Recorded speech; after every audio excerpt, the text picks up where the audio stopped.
Okay guys, this is Saturday the 4th workout. The first exercise will be a walking lunge press. So you're going to be in a rack position with the dumbbells the whole time. As I step forward and drop into my 90 in the front, 90 in the back, my weight distribution that front heel, my upper body slightly tilted forward. I'm going to press up and then I walk all the way through.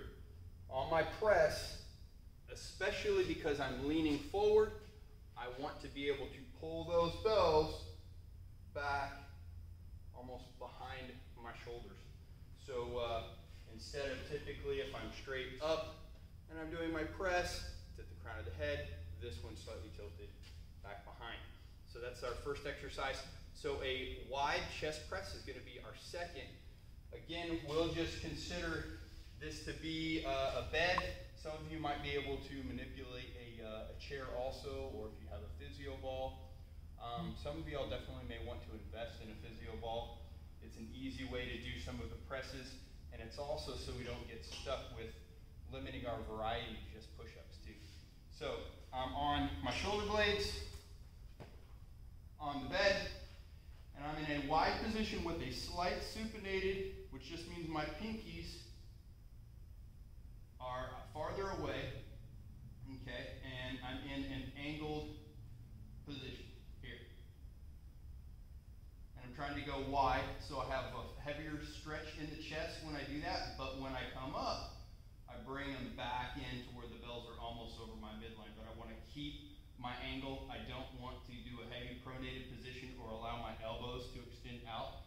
If I allow my elbows to extend out, then that means my anterior delts get activated more. So we want to try to avoid that, right? We're trying to get as much chest as possible. So on the third exercise, that's an alternating bent over neutral row. So neutral is where the palms are facing one another.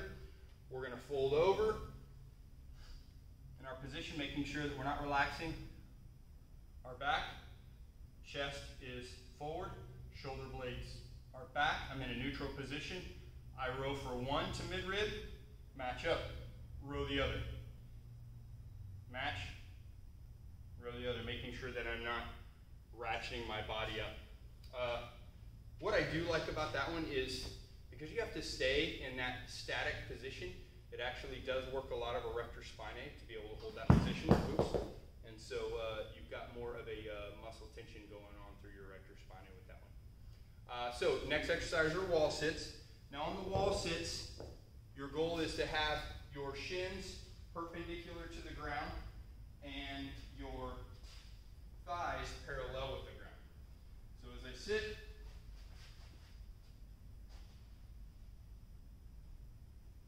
I want to try to hold this position as best I can without slowly sinking.